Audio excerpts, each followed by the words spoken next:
तो वो एक कश्ती पर होता है और आसपास कुछ नहीं होता। वहाँ चक परेशान हो जाता है। वहाँ चक बेहद आवाज़ें लगाता है मगर कोई इंसान का नामो निशान वहाँ नहीं होता। अब वो ज़मीन पर बड़ा सा करके हेल्प लिख देता है ताकि ऊपर से गुजरता कोई प्लेन उसे देखकर उसकी मदद को आ जाए। रात बहुत हो जाती है और वो सो जाता है। अगले दिन वो उठता है तो देखता है कि उसने रेत पर हेल्प लिखा था वो मिट जाता है।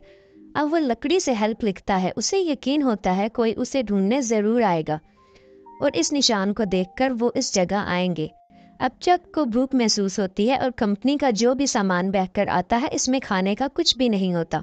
अब चक को किसी चीज़ की आवाज़ महसूस होती है। जब वो इधर उधर देखता है तो एक नारियल ज़मीन पर गिरता है। उसे पता चल जाता है कि ये नारियल की ही आवाज़ है। अब पीने के लिए उसे नारियल पानी के अलावा वहाँ कुछ नज़र नहीं आता। वो उसी को पीकर गुजारा करता है। चक को यहाँ 3 दिन गुजर चुके हैं। समंदर में पत्थरों की वजह से इसके पाँव भी जख्मी हो चुके थे। इसके पाँव में जूते नहीं होते। अब वो अपनी पैंट को आधा काट कर अपने पाँव में लपेट लेता है ताकि इसके पाँव में दर्द ना हो। और इसे वहाँ एक बहुत ऊंची चोटी नज़र आती है। वो फैसला करता है वो इस पर ज़रूर चढ़ेगा। जैसे ही वो देखता है कि वो कैसे ऊपर चढ़ सकता है और अंदाज़ा लगाकर वो चोटी पर चढ़ने में कामयाब हो जाता है। अब उसे ऊपर से समंदर में कोई चीज़ तैरती हुई नज़र आती है।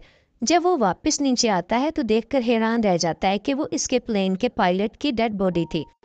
वो बहुत रोता है और इसे दफनाने का इंतज़ाम करता है मगर वो दफनाने से पहले इसके जूते और टॉर्च रख लेता है। अब वो इसी आइलैंड में ज़िंदगी गुजारने का आदी हो गया था। वो पत्तों पर गिरी ओस को पीकर गुजारा करता है। वो मछली मारने की कोशिश करता है मगर नाकाम हो जाता है।